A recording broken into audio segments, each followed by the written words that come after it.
Hello and welcome to my new video. Today we are starting native code on Android from absolute zero. This topic will be split in two parts, where we will explore how static and dynamic JNI linking works in Android applications and how to analyze both cases from Android reverse engineering perspective. In today's first part, we will start from the basic theory. After that, we will create our own Android application with native library using static binding, completely from scratch. Then we will build an APK, decompile it in JADX, locate the native library, extract it, and analyze it in Ghidra. We will carefully go through the decompiled native code, making it readable and understandable. Let's start from the theory.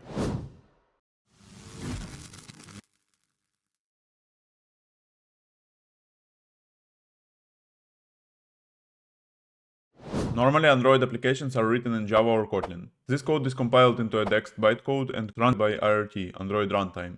However, Android applications may also include native code. These are files with .so extension, which stands for shared object. Unlike text bytecode, these native libraries are compiled directly into a machine code for specific CPU architecture, most commonly for ARM64 on modern Android devices. If an APK contains native code, you will typically find the lib folder in its structure. Inside this folder, there are different subfolders. Each of them contains the same library compiled for different CPU architecture. These .so files use the ELF format, executable and linkable format. They contain machine instructions, constant data like strings, and metadata required for dynamic loading. So how does Java or Kotlin communicate with the native C or C++ code?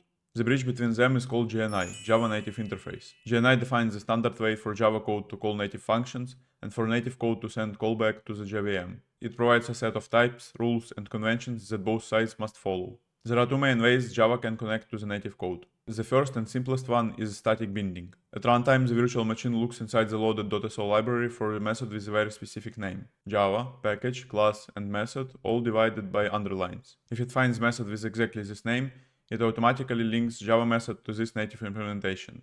This naming convention is strict. The package name is converted to underscores, and the function name should follow strict JNI format.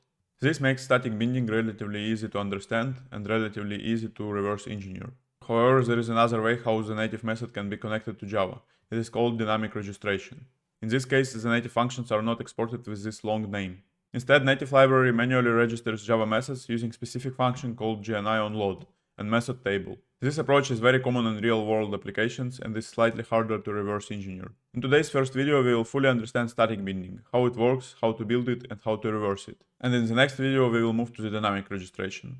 And now let's proceed to the practical part. We will start from creating our own native library and using it in Android application. After that, we will reverse our APK and analyze native library using Ghidra. So here I have a new Android project with a standard main activity. The first thing we need to do is to enable NDK, which stands for Android Native Development Kit. It is a tool provided by Android Studio which allows you to implement parts of Android applications using native languages like C or C++. To enable it, we go to Android Studio settings, then to Language and Frameworks, and open the Android SDK section. Inside it, we switch to the SDK Tools tab and enable NDK side by side, Android SDK command line tools, and CMake. CMake is an open source, cross-platform build system. It is used to configure and build native code. In our case, it will generate the build instructions to compile our C++ code into the shared library. After enabling these components, click Apply and wait until Android Studio installs everything. It may take some time. In my case, I installed them in advance. And a small practical note: sometimes Android Studio may fail to build the project because it expects a specific version of NDK or CMake. You will typically see this information in build output or terminal. In that case, enable Show Package Details in the SDK Tools tab and install the exact version that Android Studio is requesting. After that, the compilation should work properly. Now we need to configure Gradle to use CMake. Open the app module's build Gradle file, and inside the Android block in default config add external native build open brace, CMake open brace, CPP flags plus equals empty string, and close the braces. And below default config, still inside Android block, add external native build open brace, CMake open brace, pass equals file open parenthesis quote source/main/cpp/cmake list.txt quote close parenthesis and close the braces. This tells Gradle that our project uses native code and it should use CMake file located at the path we have written. After adding this, sync the project. Now we are ready to create native side logic. Switch the left panel from the Android view to the project view so that we can see the real structure of packages. Inside app.src main, create a new directory called CPP. This folder will contain our C++ code. Inside the CPP folder, create a new file called cmake lists.txt. In this file we write CMake minimum required version 3.22.1, This sets the minimum CMake version required. Then we write project native basics. This defines the actual name of our library. Add library, native basics, shared, native lib.cpp. This logic tells CMake to create a shared library called native basics using the file native-lib.cpp. Because it is shared, output will be .so file, shared object library. Then we write find library, log lib, log, target link libraries, native basics, log lib. Find library locates the Android system log library, and target link libraries links our library against it. Even if you don't use the logging now, it is a common standard template. Now we need to create another file inside the cpp folder called native-lib.cpp. This will contain our actual native implementation. Inside native-lib.cpp we write include JNI.h, this includes the JNI definitions, extern C and open brace. This prevents C++ name mangling. Without it, the compiler would change the function name internally and JVM wouldn't be able to find it. Then I write JNI export, gint, JNI call. These are macros that define the correct calling convention and export behavior for the JNI functions. Now I write Java, apps package name, main activity, add. The function name should follow a very strict pattern for static registration. The pattern is Java, package, class name, method name, and all words should be divided by underline. And now we write the parameters for this function. First is JNI env*env, which is the pointer to JNI interface, and GObject this, which is the reference to calling the object. These two parameters are mandatory in each JNI function. They are passed by JVM automatically and cannot be removed. Important clarification: if the Java or Kotlin method is declared as static, the second parameter will be not object this, but gclass class. For instance methods, it's always GObject. For static methods, it's always gclass. And now we continue writing parameters for our function, which are gint a and gint b. These are actual arguments passed by Java. And now we write logic of function, return a plus b. This function simply returns sum of two received integers a and b. Now we return to our main activity to use native library. Inside main activity we write companion object, init, system load library native basics. This loads the shared library called nativebasics.so at runtime. The name must match the one defined in CMake without the lib prefix and without .so extension. And we continue writing our code. External function add a and b integers as arguments, and return type will be also integer. The keyword external tells Kotlin that the implementation of this method is provided from native side. Now in the onCreate method we create a text view and assign it to variable text view. Then we call the add function with the values 2 and 3 and store the result in the variable result. After that we set the text of the text view to display the calculation and its result. Next we set the gravity of the text view to center, so the text appears in the middle of the screen. And finally we set the text view as a content view so it is displayed on the screen. So when we call add 2 and 3, the JVM searches inside the load library for a function named according to the JNI naming convention and then executes it. Now we can run the application to verify that everything works. When the app starts, we see that it successfully adds two numbers using the native implementation. At this point, we have a complete Android application that uses native library. In the next step, we will build an APK and start analyzing it from reverse engineering perspective. So now we have our APK ready. Let's analyze it using JADX. I drag and drop the APK into JADX and wait until it's fully decompiled. We already know that our main activity loads a native library.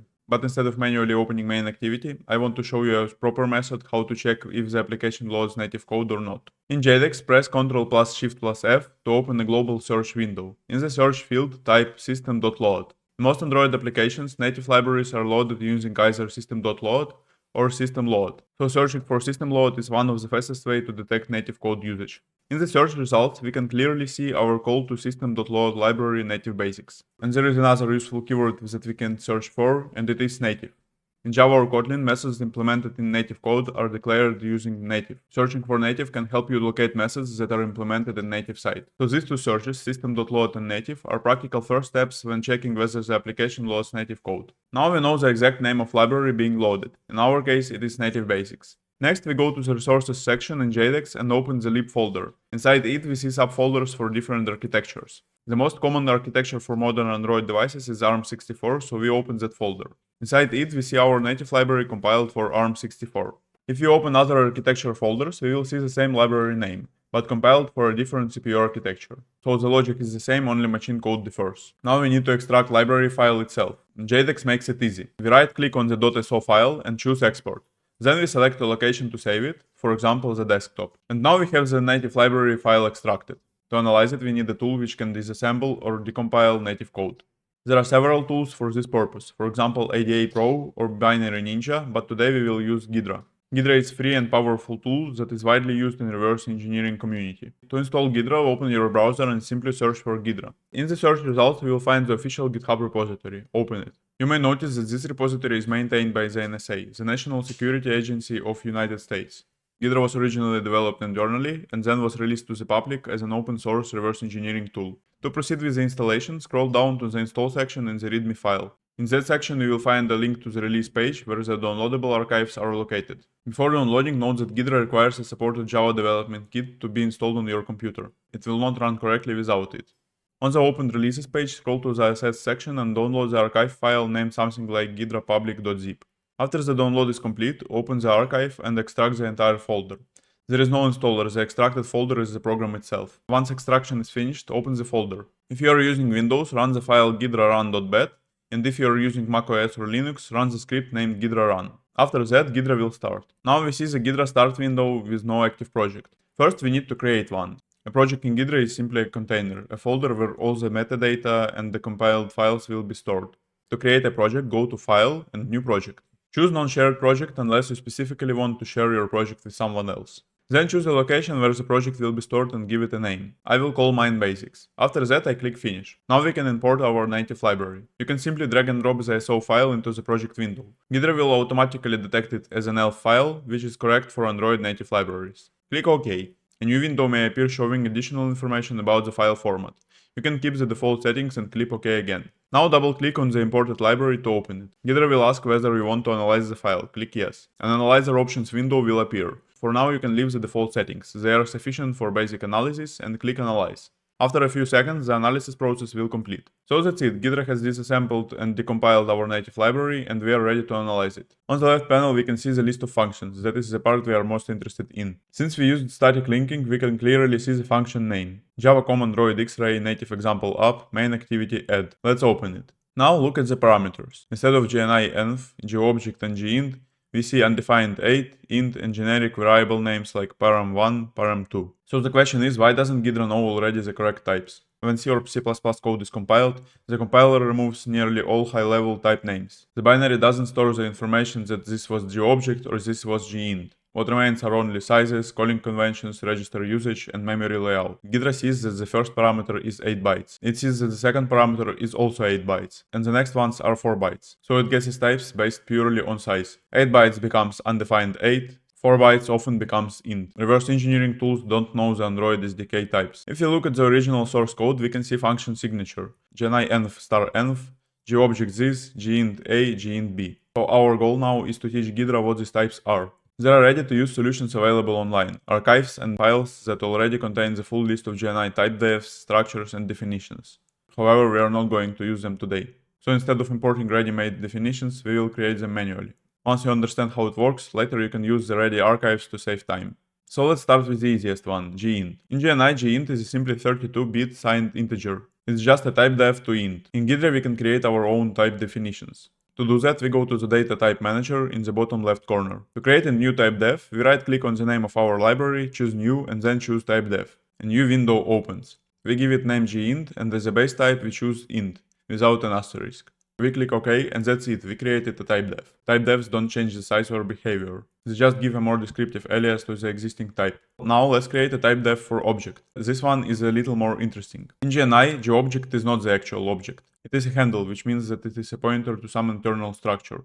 So first we need to create the structure itself. To create a structure, we again right-click on our library name, choose New, and then choose Structure. As a name, we call it underscore GObject. We don't know the layout of the structure, and we don't need to. It represents an opaque internal object. You can leave it empty or minimal. The important thing is the name. This is the real structure. Now we create the typedef. We right-click again, choose New and Typedef. The name is GObject and the data type is underscore GObject with asterisk. Now we have something important. GObject is defined as a pointer to GObject structure.